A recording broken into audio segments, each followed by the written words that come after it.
आज हम एक हिंदी कविता पढ़ेंगे। ये कविता लिखी है रामधारी सिंह दिनकर ने और इसका टाइटल है शक्ति और क्षमा। शक्ति मीन्स स्ट्रेंथ एंड क्षमा मीन्स मर्सी और forgiveness.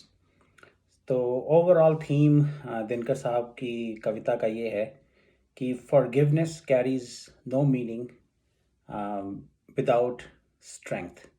So, if you're kind, compassionate, always forgiving, and you do not have the strength, or you are not perceived as strong, then people will not value your compassion or forgiveness.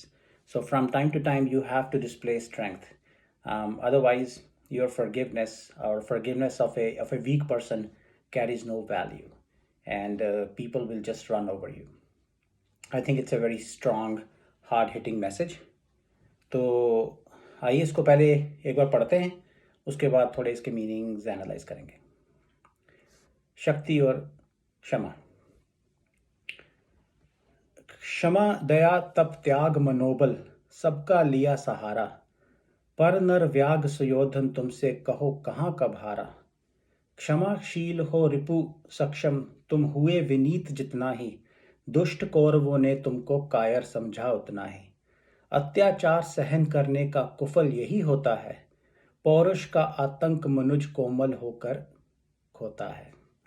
क्षमा शोभती उस भुजंग को जिसके पास गरल है, उसका क्या जो दंतहीन विषहीन विनीत सरल है।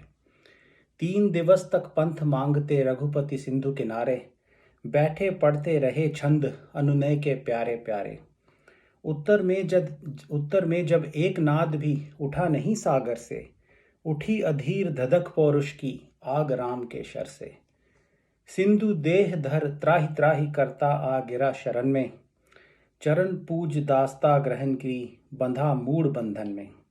सच पूछो तो शर में ही बसती है दीप्ति विनय की, संधि वचन संपूज्य उसी का जिसमें शक्ति विजय की।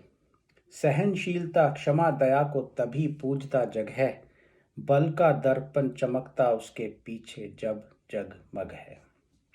तो ये तो थी पूरी कविता। आइए इसके थोड़े मीनिंग्स को एनालाइज करते हैं। तो पहला इसका जो छंद है वो ये है कि क्षमा दया तप त्याग मनोबल सबका लिया सहारा, पर नर व्याग सुयोधन तुमसे कहो कहाँ कब हारा। अगला भी पढ़ लेते हैं बिकॉज दे आर रिलेटेड। क्षमाशील हो रिपु समक्ष तुम हुए विनीत जितना ही, दुष्ट कौरवों ने तुमको कायर समझा उतना ही। So this is a reference to the epic महाभारता।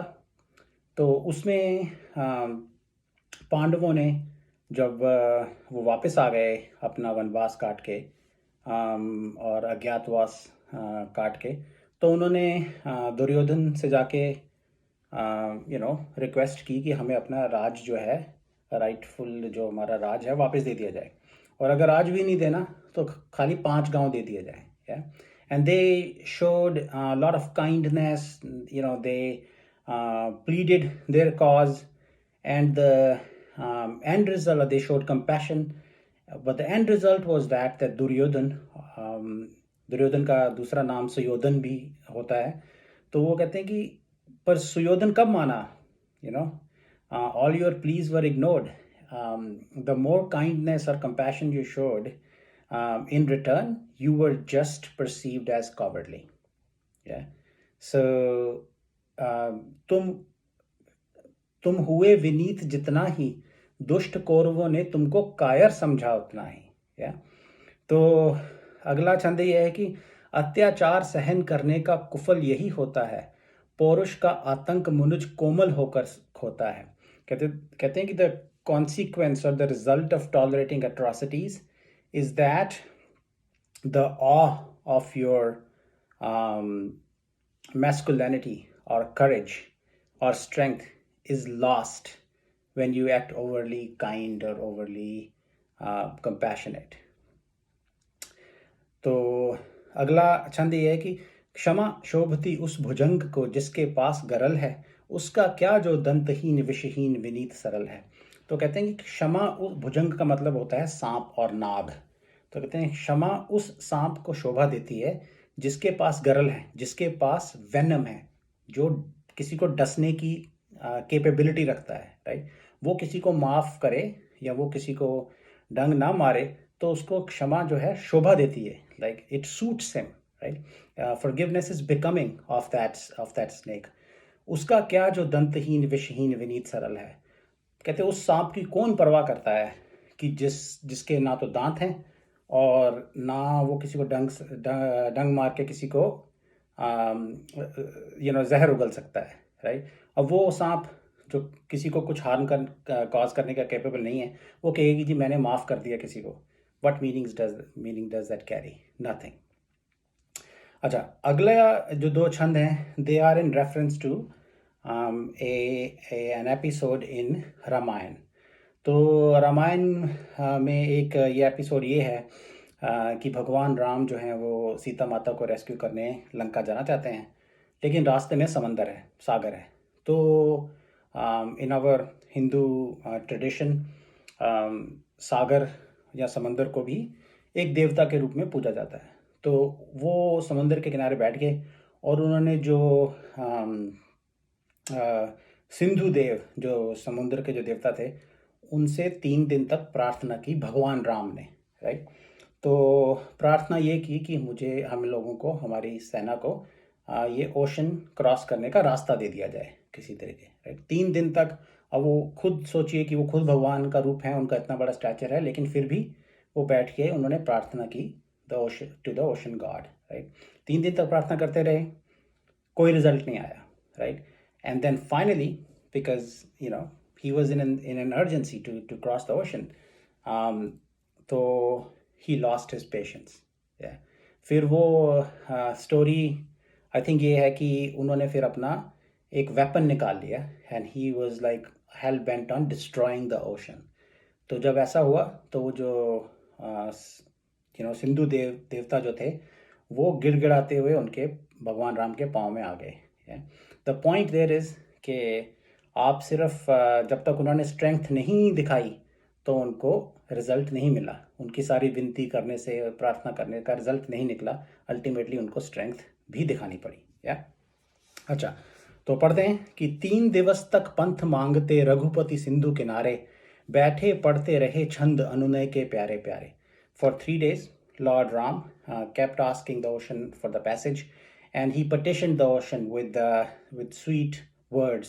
अनुनय के प्यारे प्यारे छंद पढ़ते रहे वो। या उत्तर में जब एक नाद भी उठा नहीं सागर से, उठी अधीर धधक पौरुष की आग राम के शर से। And when he got no response, a raging fire emerged in his body or in his mind, like he got mad. Sindhu देह, and then what happens? Sindhu देह धर त्राहि त्राहि करता आ गिरा शरण में, चरण पूज दास्ता ग्रहण की बंधा मूड बंधन में, right? And then the ocean god took human form and then just fell on Lord Ram's feet and asked for forgiveness. तो अगले दो छंद हैं वो ये कहते हैं कि सच पूछो तो शर में ही बसती है दीप्ति विनय की, संधि वचन संपूज्य उसी का जिसमें शक्ति विजय की है। वो कहते हैं कि if you ask me the truth और truth be told, it's in the quiver, जहाँ पे आप अपने वेपन्स और या एरोज रखते हैं, that lies the gleam of modesty. The piece talk is only valued from somebody who is capable of victory, who has the strength to defeat you or who has the strength to fight. Peace talk coming from him is valued or makes sense, otherwise doesn't. सहनशीलता क्षमा दया को तभी पूजता जग है, बल का दर्प चमकता उसके पीछे जब जगमग है। तो कहते हैं टॉलरेंस, forgiveness,